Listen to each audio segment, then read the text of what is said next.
it up. I swear you can't make it up. I need to bring in my guest, Arnaud Develay. He is an international lawyer specializing in international criminal law, and he is a good friend of the show. Arnaud, man, how you doing? You doing all right? I'm doing great, Jamal. How are you? I'm doing okay. I'm dealing with ridiculously hypocritical media. I don't know if you saw that. That all of these people. Before getting into the story, all of these people were talking about Joe Biden's mental decline, saying he doesn't seem to be altogether there. He's losing his mind. And media in this country was like, "How dare you? How dare you talk about his mental decline?" And then after Joe Biden had that debate, everybody was like, "Oh my God, he is not rap tight. How is this man running the country, let alone running an outhouse?" Um, and now you get books by people like Jake Tapper pointing out, "I can't believe that they covered up his mental decline." It's like, dude, you were one of those people doing that. It's just wow. Um, Thank you for joining me, man. I really do appreciate you joining me. One of the things I wanted to hit with you, apparently the mineral deal, some of the text is coming out for the mineral deal. Initially, Zelensky floated this deal with the idea that he can get security guarantees for these minerals. Like, I'm going to do the minerals, we're going to get security guarantees, the world is great, we can entangle the United States into Ukraine for the foreseeable future. He is not getting security guarantees. There's that. And it goes beyond rare earth minerals. As I was telling the audience earlier today, this is the language for this is going to have to be negotiated. But Zelensky got this is a raping. I don't know a better word for it.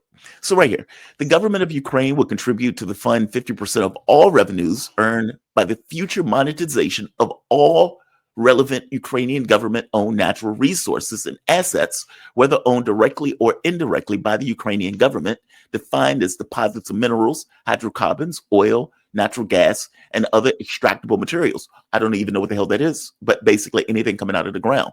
And other infrastructure relevant to natural resource assets, such as liquefied natural gas terminals and port infrastructure, as agreed by both participants, as may be further described in the fund agreement. For the avoidance of doubt, such future sources of revenues do not include current sources of revenue, which are already part of the general budget of Ukraine. I read that and I thought to myself, Jesus, how do you sign that? Like, how are you, as Zelensky, effectively selling out your country and you are not even getting security guarantees for it? And when Donald Trump was asked, what is Ukraine getting for this? And Trump was like, we already gave him $350 billion. That's what they got for it. That's astonishing. Ukraine has lost like 20% of its territory, 600,000 people. And then the country that kind of coaxed them into this, that helped overthrow the government, turns around and says, by the way, we need 50% of everything going forward. I have no words for that. Give me your take on this. This deal just seems like a rape. Yeah, well, I have a word for it. It's called a shakedown. Yeah. Essentially. Yeah, well, to be sure, much has been made about this so-called deal. But we have to look at the legalese Mhm. within the deal. Zelensky, and God knows I'm not a fan of Zelensky, but Zelensky actually said something that a lot of people seem to somewhat overlook, which is that, and he was right about that. This was the whole everything, whatever amount of monies we're talking about that was paid by Washington into the Ukraine project was under the form of grants. There was never any kind of contractual setup. It's like Lindsey Graham used to say, whatever we're spending into Ukraine right now, it's worth it because they're doing the fighting for us. Well, that should have been on its face enough. With the idea that, if we succeed, we'll get our hands ultimately down the road on some very precious mineral. I think he mentioned something like 7 trillion or something like that. But the idea was, this is free money, and you don't have to pay it back. And this is actually underlined by Zelensky himself, who about a year ago came out and said, please keep giving us support, financial support, you could give us a loan, and we would, sit down and work out some kind of protocol, so as to pay you guys back. So if you look at the context, in contractual law, contract law, there's two ways to look at it. You can look at it as the four corner approach, what's inside the document to the extent there exists a document, or you can look at it as what's called the Corbyn approach, which is the totality of circumstances, the talk. And here, if you look at it since there's no agreement, obviously there was no contract, you have to look at what was, what statements were made, what was the behavior of the parties, how did the parties behave in as far as reflecting any kind of intent, bearing on the performances on all sides. And at this point, Zelensky is right. It's like we don't owe you anything, which is something Trump doesn't want to hear, because he has to, Right. in his political communication, he has to come up with something swiftly to placate his base. That he's the new guy in town, the new sheriff in town, and this is an element of language which has been peddled around by his first circle. And he has to show that he's somehow getting something for the U.S. Mm-hmm. Except that they're signing the contract after the performances, which is kind of weird. Add to this the question bearing in as far as Ukraine, what's left of it as a sovereign country. A few days ago, there was on the anniversary, the sad anniversary of the conflict in Ukraine. Right. As the Europeans were in Kiev, the Rada, the Ukrainian parliament, convened, and they actually failed to endorse Zelensky, only insofar as, until the holding of new elections. So Mm-hmm. what kind of mandate does that give him to basically sell away the country's resources? We're talking right now about a framework, in as far as whatever document is supposed to be signed today in DC.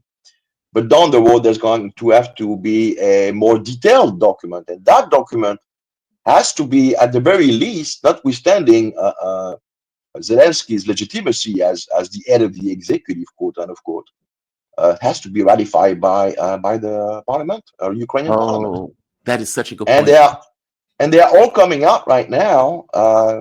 I'm talking about somebody like Dubinsky, for instance, who's being detained on charges of high treason, but who somehow is able to communicate via X. And I know, and he's coming out and says, there's no way we're going to validate this thing. This is extortion. Yeah. And It we're is not going to extortion. want to be politically responsible for selling out the country's assets like this. It is We paid, exactly, with the blood of Ukrainians. That's basically, that should be enough. it is So exactly extortion. You're absolutely right. this whole thing makes, to me, is political maneuvering, political posturing on the part of Trump. And Zelensky is in a position where, in the context of the sequence, the last 10 days, 2 weeks sequence, he must have been told by his immediate circle, please don't make any wave, just go to DC, sign whatever the guy wants you to sign. But it's a non-starter. I mean, legally speaking, as far as the Ukrainian way of doing business, as far as, adopting any kind of, especially of that nature, any kind of draft law, this is a non-starter. Whenever a new president, if a new president gets elected in this country formerly known as Ukraine, I call it country 404. I'm not the only one. I think it suits it well. The first order of business will be to call into question the validity and legality of any kind of documents signed by Zelensky with the new U.S. administration. Politically, that will be the first order of business. And you'll see that this is going to get very, very hickey very quickly. Yeah. I don't see anything like this, flying the coop. Because as you I point don't out, see this. one of the first questions that they're going to ask is, okay, well, Zelensky is not the legitimate president. That like, if they are looking to get out of this deal, one of the first things they're going to bring up is, okay, well, Zelensky declared martial law. He blew off elections. And they're probably going to look into Ukrainian law and say, okay, well, he is not the legitimate person. So it doesn't matter what he signed. This is the Putin issue, right? About the war, where Putin is like, Zelensky is not legitimate.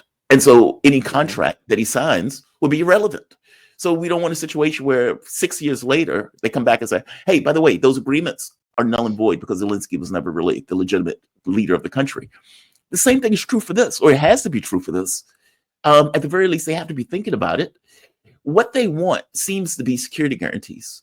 What Trump doesn't seem to want to give is security guarantees. And it seems like Ukraine believes that in future negotiations, they'll be able to get those security guarantees. Give me your take on this, because all of this stuff is going to be working simultaneously with trying to end the war and get a deal to end the war. And they, I guess, believe that this is an end. This is a way of latching America to this project of Ukraine. Basically, well, if you have security guarantees, I mean, I'm saying this poorly. It's this. If you have economic agreements with us, then you have vested interests in protecting those economic agreements. So whether you have security guarantees with us or not is secondary to the point.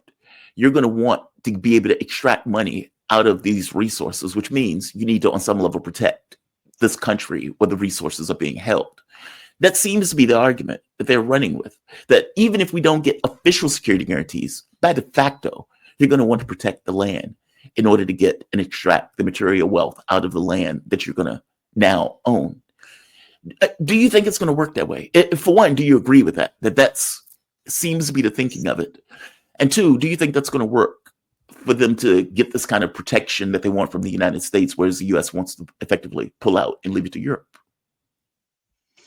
Well, let's get one thing out of the way. Trump already said, he's extremely clear about this, Ukraine won't be joining NATO. So, right. This being said, the alternative is to have Ukraine enter into a bilateral agreement with the US, not unlike what it's done with European nations bearing on security, assistance. Then it depends. It remains to be seen what kind of security assistance. Does this involve troop deployments? Does that include training, delivery of equipment? We don't know any of this. But the idea, and I think Zelensky was coached by his European partners in his distance conversation with Trump, is to try to get some kind of situation document, something that legally we can use down the road to pull the U.S. back into, if and when Trump gets replaced by someone more malleable, get the U.S. to be able to justify getting re-involved in Ukraine. Yeah. So the idea right now is to try to preserve appearances, but at least get Trump to concede in any kind of future agreement, again, to the extent it's validated by the Ukrainian Rada, which is a big if, before we even talk about security agreements, security guarantees. You don't even think that the Rada is going to validate this? Like, that the deal is so bad that the Rada is going to be like, there you go. Because, I mean, politically, for whoever succeeds Zelensky, we paid in blood.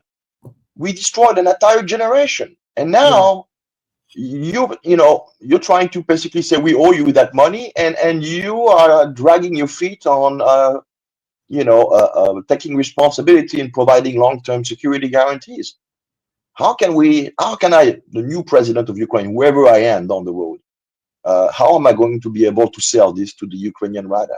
Yeah. Whose approval I need? Or the Ukrainian public. Yes. Yeah. That is. So it's a non-starter. It just makes no sense on its face.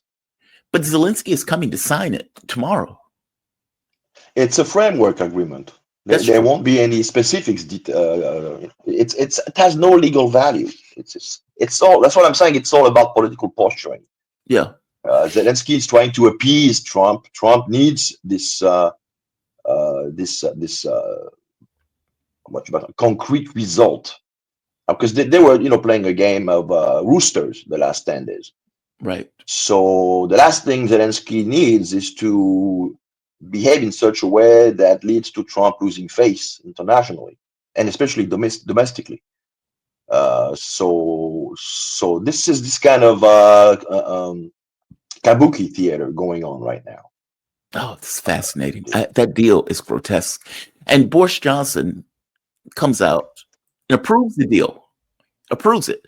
Now, Boris Johnson is the same one that jumped in and scuttled the Istanbul agreements that were taking place, where they were very close to a deal. This is either through Naftali Bennett. There was somebody else, even Ukrainian sources point out that they were close to a deal. They had the framework for a deal. Boris Johnson scuttles the deal. Before I go to Boris Johnson, though, I want to play the clip from Steve Bannon, because I think there's a dichotomy between these 2 points of views. And I think Bannon on this one is right. And I think his rightness goes into why Boris Johnson wants Zelensky to sign that deal. So this is Bannon talking about the deal and effectively saying, walk away. Don't get involved. Don't touch it. Just walk away. Don't have anything to do with Ukraine. Well, let me ask you about the Ukraine war resolution, because there's this framework now being proposed. It's a little ambiguous, an economic partnership agreement. Besant was in Kyiv saying that in exchange for your agreement to this partnership, U.S. aid will continue. Donald Trump himself said it's kind of haphazardly, but he did say aid could continue under this framework. It seems like this is going to be a further entanglement of the U.S. in Ukraine, and who's going to extract the rare minerals? Much of them are under Russian occupation. My advice is walk the fuck away. I want to walk away so hard. I'm even prepared to say, okay, maybe we don't even investigate, which I think we have to, but we have to walk away. I don't want their minerals. Okay, there's enough minerals in the rest of the world. What's the reasoning behind this proposal then? Like, why?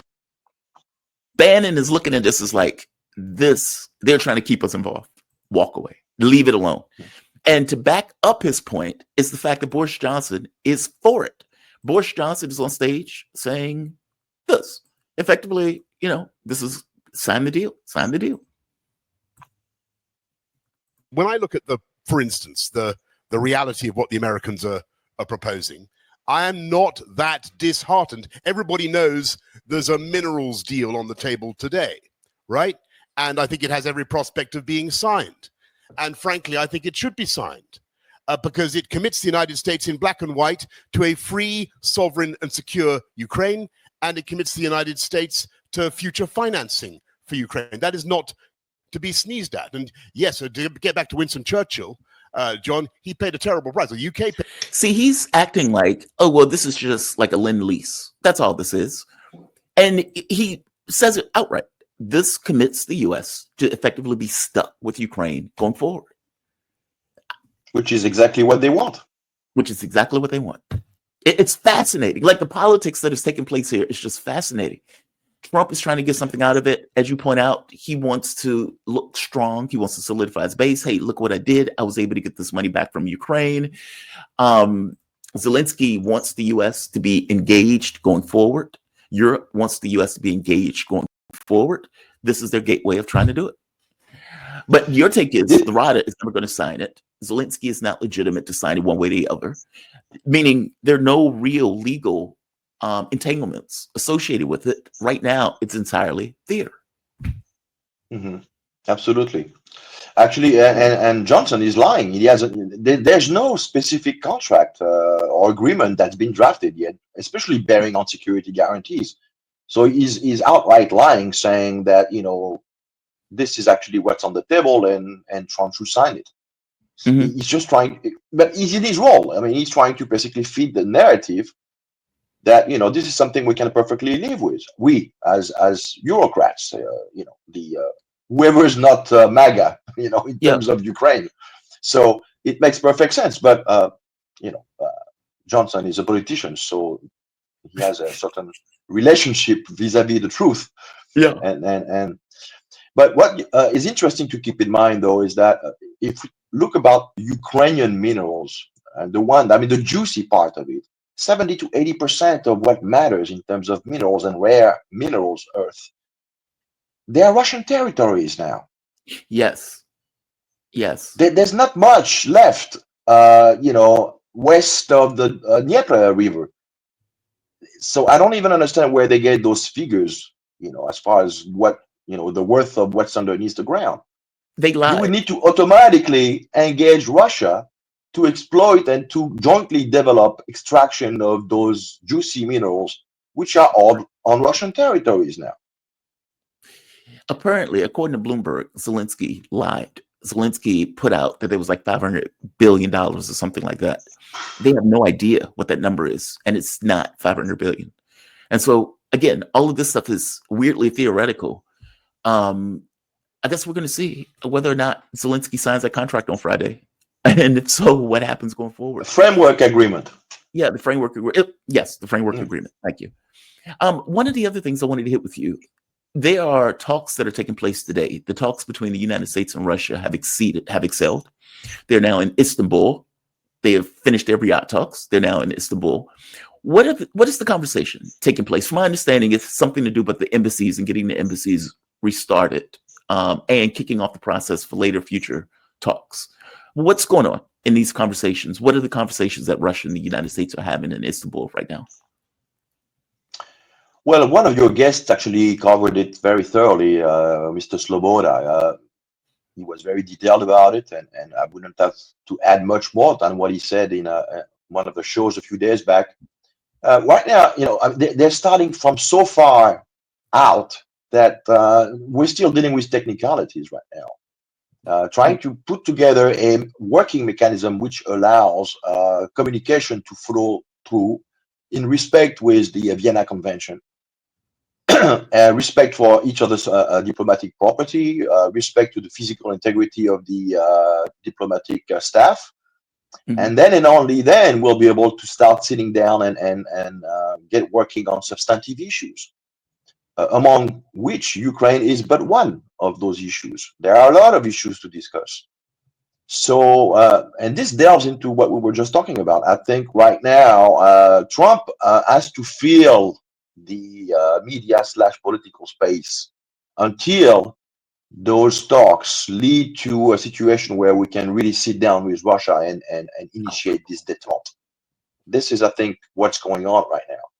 But again, we've had 3 years of literally no contact at all. I mean, we've never had that even during the most tense moment of the Cold War. So, before we start, talking about, and there's a lot of things on the table, which are win-win situation both for the US and the Russian Federation. But right now, it's really about those are technical delegations that are meeting, to be sure, experts, and so they've got to work those things through. They've got to reestablish trust and confidence in the process of talking to each other before addressing any kind of substantive issue. This is really what it's all about. Those are technical meetings right now. So we hope that the pace of these meetings accelerate, so that we can, start looking at, real discussions on real issues as quickly as possible. What do you think people, as this play out, what do you think people are not seeing in it? Meaning, like you said, Trump is filling the space. He is effectively the political gravity at this point. I mean, for God's sake, all of these shows have been about Trump. It's not because I like the guy. It's just he's filling the political space. But what is people missing out of this? Like, meaning, regardless of the reporting and everything else, what is the thing that's under the reporting that is relevant, that is important, that people are just fundamentally not seeing, or it's not being reported, or they're just missing in all of this? Well, I would say that we're dealing with a pivot. This is the start of a long process, which will see the US essentially pulling out of Europe altogether. There are talks about, at this point, there are just things being peddled around. There's nothing, written down on paper. But strategically, the US, under Trump at least, wants to pull out of Europe completely. So they might be willing to discuss, pulling out NATO troops out of Eastern Europe. This might be something that Russia will try to extract during those negotiations.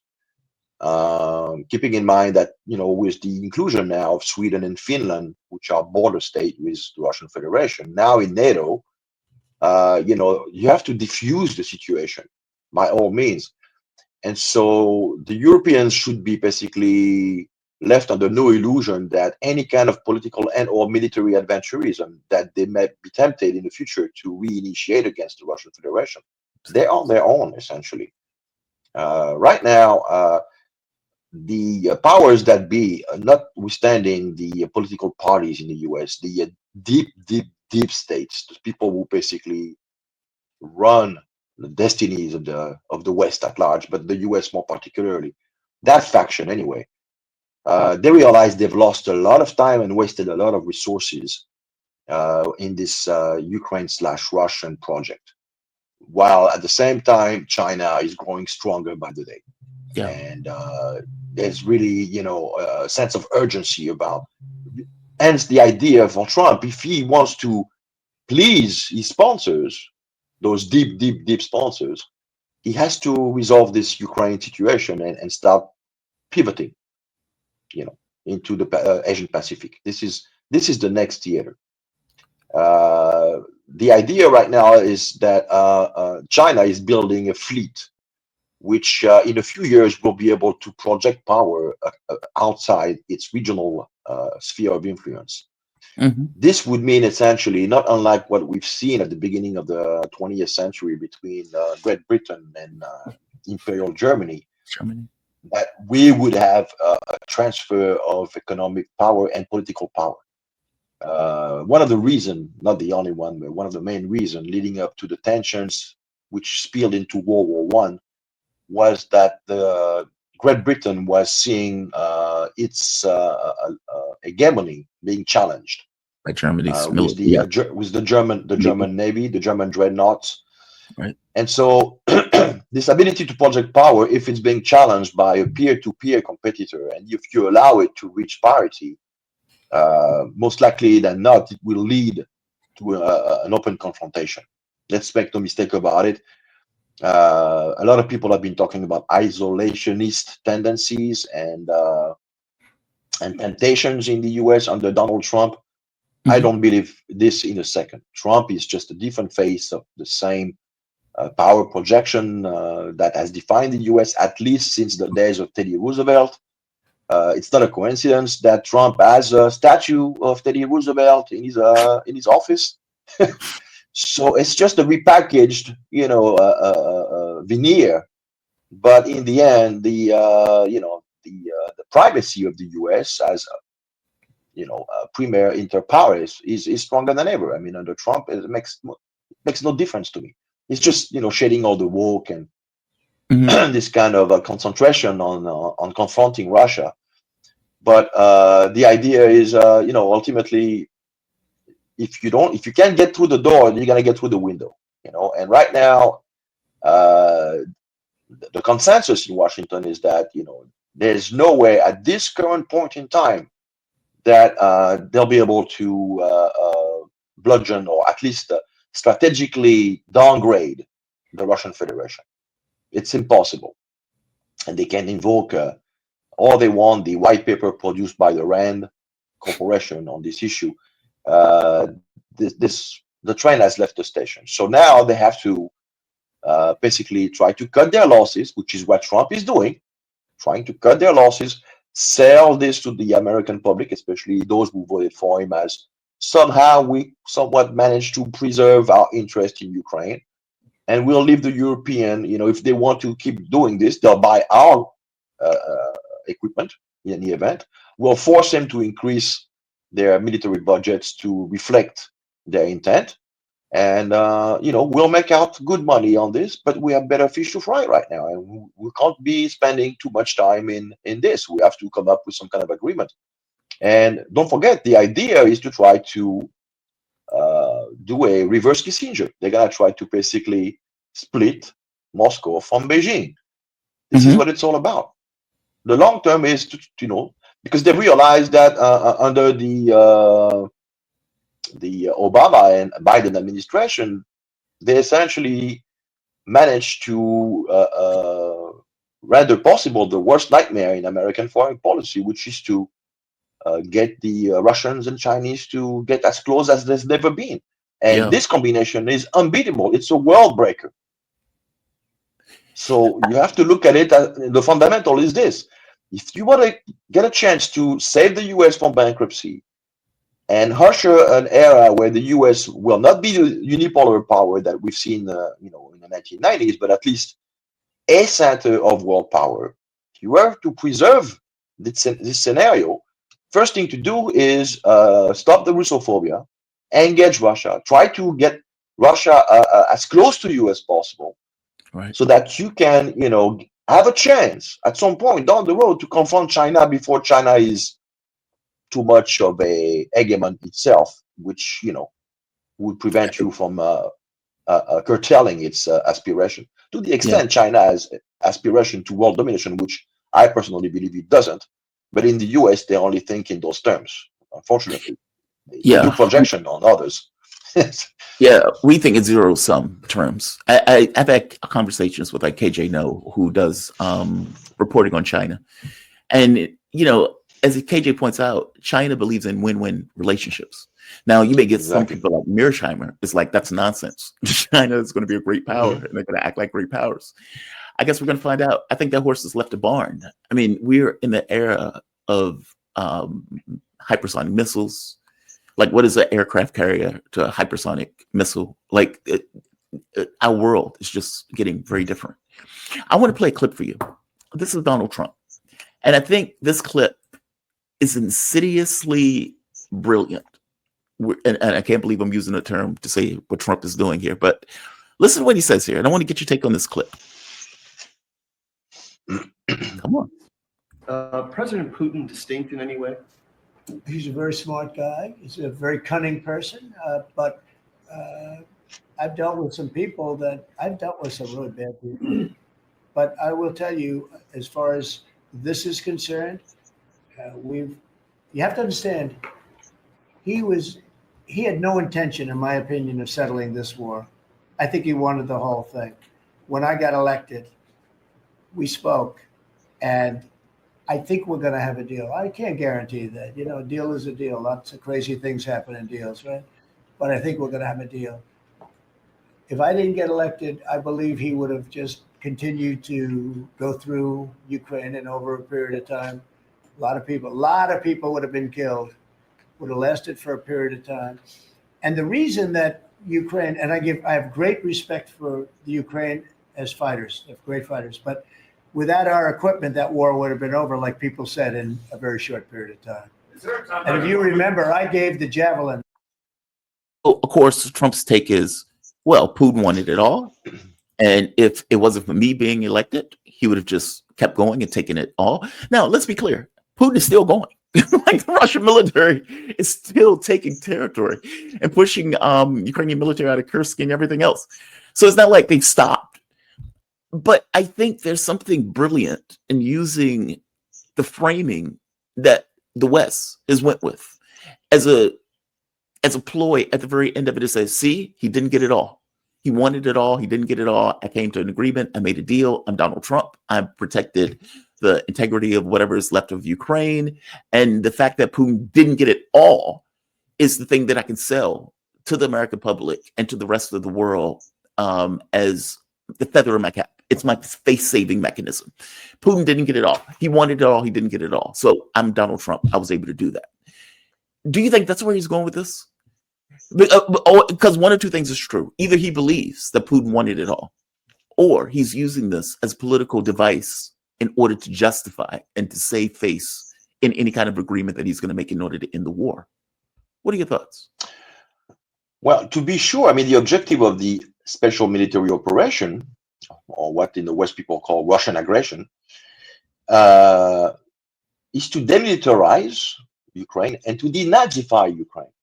Right. So one could make the case that although Russia has no interest in taking the whole of Ukraine, albeit some conservative, extremely conservative voices, on the Russian political landscape, who consider that Ukraine is historically and spiritually, ultimately forever linked to Russia, which is an understandable viewpoint as well, if you put yourself in their shoes. But if you are a politician, you are head of state, you have to somehow try to stand in the middle of all this in a way that is a balancing posture. And let's be honest, I mean, Western Ukraine are not ethnic speaking Russians by and large. So the last thing you would want is to occupy the whole of Ukraine and find yourself with a guerrilla warfare on your hands. Right. So ultimately, the idea was to preserve the physical integrity of the Russian-speaking ethnic Russian population, which happens to live in the east of Ukraine. So now, to the extent some of those areas happen to be the richest in minerals, well, that's that's far for the course. But point is, there's no appetite in Russia to Take it all. at the highest level, I would say, to take it all. Now, to the extent one of the objectives is to denazify,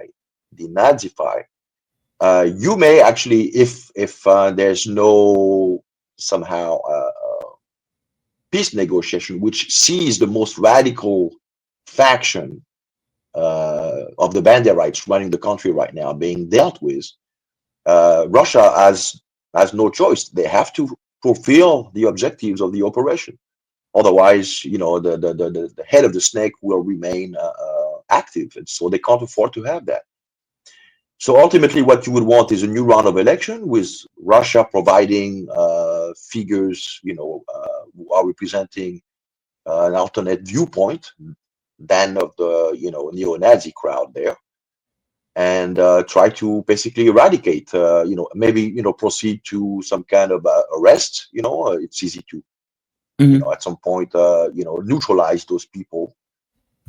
There's not that many of them anyway. So if there's a new head of state, there are possibilities to neutralize those people once and for all. But it remains an issue, yes. So Trump, to answer your question, somehow rides on this because it's not completely ultimately untrue. But like you say, to say basically, if it wasn't for me coming in and engaging them in some kind of peace deal, with the idea that we need to put an end to the violence, the Russian would have taken it all.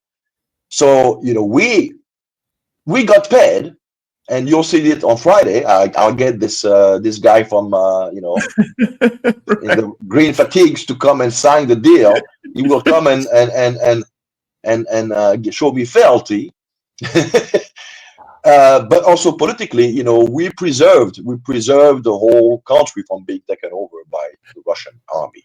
But doesn't Trump have a point in a weird way? I mean, because and I am even curious on whether or not Russia preferred Joe Biden or Trump in earnest. I mean, to your point, if Trump makes a deal and the catch becomes, okay, well, we need to have elections, we need a legitimate leader of the country. Okay, does that deal include, as you pointed out, having a Russian candidate or a candidate backed by Russia to run against whatever random candidates coming from West Ukraine? Meaning Joe Biden would have kept the war going, or Kamala Harris would have kept the war going. She wouldn't have came to any Blinken. Yeah. Or Anthony right. Blinken. And Nuland, yes. Yeah. And so the war would have had to keep going. How would Russia have dealt with that, by the way? If Kamala Harris had won, is the goal, or was the goal, just we're going to get to the Dnieper and we're going to stop? Or is it, to your point, we would have to take it all and we would just have to deal with the fact that there's a guerrilla war going forward for the foreseeable future? How do you think they would have dealt with a Kamala Harris victory as opposed to what Trump is doing here, was he's trying to make some kind of agreement? Well, I think the pace of the operations will not have changed that much, because remember, the idea is to inflict a strategic defeat on NATO. So you have to basically bleed them dry economically.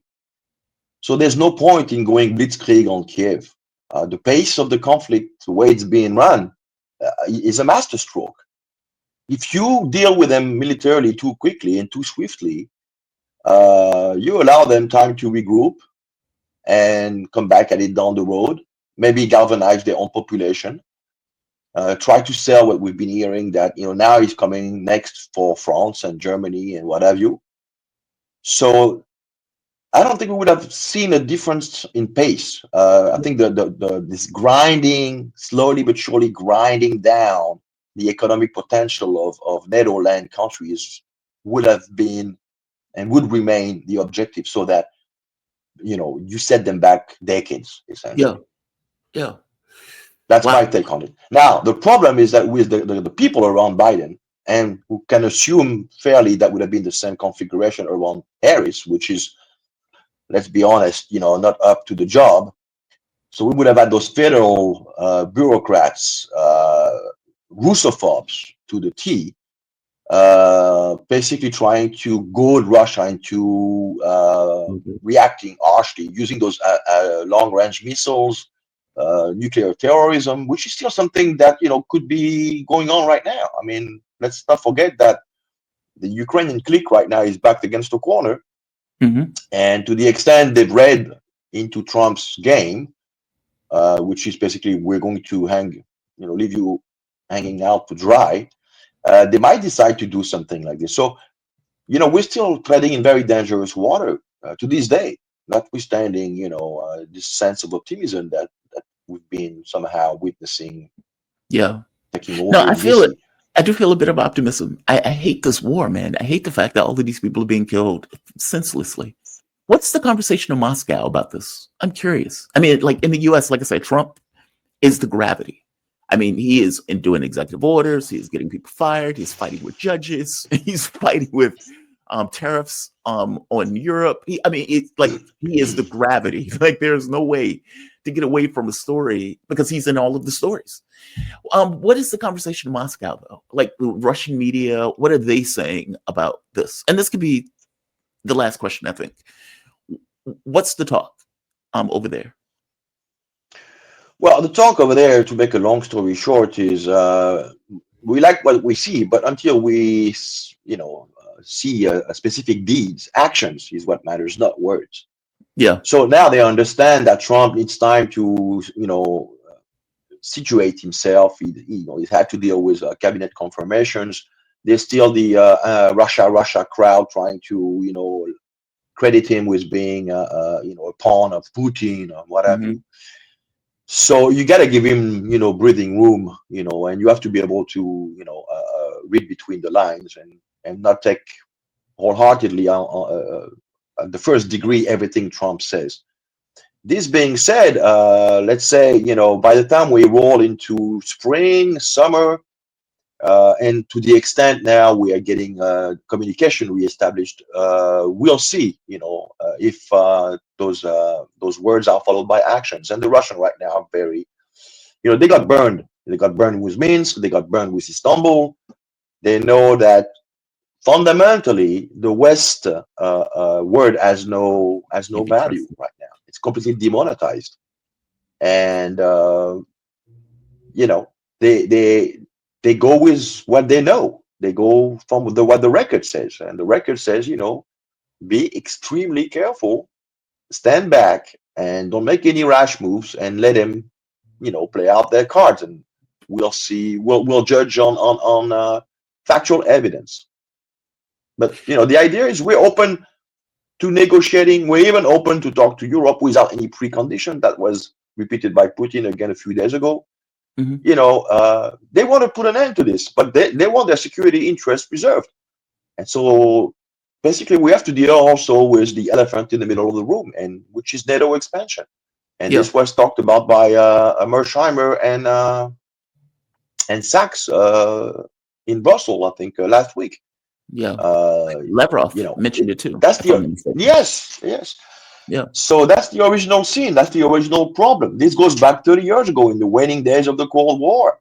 Yeah, some people will say, but what are you talking about? It was not in writing. But now we've had last couple of days, we've had a few documents surfacing, which are kind of, to be sure, like diplomatic communications, but who allude without any kind of doubt that NATO was not to expand 1 inch. That was the deal. We'll allow the unification of Germany, but NATO has to stay where it's at in its current borders. And this, we need to unravel last 30 years of misguided foreign policy as far as Russian security interests are concerned. Right. And that's a big undertaking. What It's not just Ukraine. tell me something. What does Putin want out of this? Like, and I know the terrestrial issue of ending the war or preventing NATO expansion, but is there something else beyond that he wants in any kind of negotiation that he's going to have with the U.S.? Because as you pointed out, Ukraine is just an item on a list of items that they're going to be talking about. They're going to be talking about the Arctic, as you pointed out, the embassies, any kind of exploitation of resources in Ukraine. Like, as you pointed out, Russia has like 20% of Ukraine now. That's part of the Russian Federation, and any exploitation of the minerals is going to have to go through Putin also. Is there something else in regards to, let's say, security architecture of Europe that he wants? And what does that look like? And this could be the last question. I'm sorry. I know I said the last one was the last one. I'll let this one be the last one. What is it that Putin wants out of these negotiations beyond Ukraine? I think Putin wants a security architecture that is continental in nature, meaning that if he has a partner in Washington who's willing to somehow pull out the problem is the U.S. presence in Europe. There's no point for this anymore. There's got to be a new outlook, a new paradigm emerging. And right now, this new paradigm is struggling to emerge from the Cold War rhetorics, the post-Cold War rhetorics even. And this is what Putin wants to try to facilitate, to promote. Yep. And right now, he has someone in Washington who might be able to help him do that. Don't forget, we mentioned that most of the minerals are Russian territory now. But do not forget, there's also a vast amount of resources east of the Ural Mountains that needs to be developed. I mean, Russia is 1/6 of the world landmass. It numbers about 150 million people. But if you do not develop actively this huge swath of land and make it attractive, somebody at some point is going to create a power vacuum. And we don't know what the relationship might be with China 20, 25 years down the road. China is bursting at the seam with the population, and they have needs. And they also have, in some quarters of the political leadership in China, there are people who have claims, historical claims on the Far East, what is today Russian Far East. So I would say that at the level of the Kremlin, you have all those historical dimension in mind. So you need to, it's the eagle with two heads, the two-headed eagle, right? You need to provide security for the next 30, 50 years at least. You need to lay the ground for security architecture in Europe, which sees Russia being integrated into the European family, the European homestead. And then if you can get that, you need to basically get investors to create as much joint enterprises to develop your own Eastern hinterland, so that down the road, you can somehow contain what might likely be at some point Chinese, lurking over, this area, which, as far as they're concerned, is for the taking. There's a faction in China that thinks about this. Right now, they are not audible. They are completely under control. But 20, 25 years down the road, it might be different. Keep in mind that Premier Xi Jinping made a remark recently. He talked about the sacrifice of the 100 million workers who made China what it is today, which is an economic powerhouse. Russia, China, if they have one resources, it's the human, resources. 1.5 billion. If their viability, there's about 20 million Chinese right now who are considered somewhat expandable. I mean, they have no families, they have no kids. It would be easy for China down the road, if somehow they don't get, they get cornered in terms of resources, to be able to, militarily get what they need. Yes. Wow. So Russia has to think about this. Don't forget that international politics is not about being buddies. It's all about interest and things, from one era to the next. Alliances change, they shift. And you have to look at the big picture all the time. And Putin is someone who was always trying to look at the big picture. He thinks in terms of decades, not in terms of next week media sequence. You know. Arnaud Develay. He is an international lawyer specializing in international criminal law, participated in the defense of former President Saddam Hussein, along with former U.S. Attorney General Ramsey Clark. In the wake of the Caesar Act, he documented the illegal sanction regime imposed on Syria while living in Damascus. He is author of Foreign Entanglements, Biden, Ukraine, and the Fracturing of American Political Consensus. Arnaud, man, I always appreciate these conversations. Thank you for this. Thank you, Jamal. Talk to you You have a soon. good one. Be safe.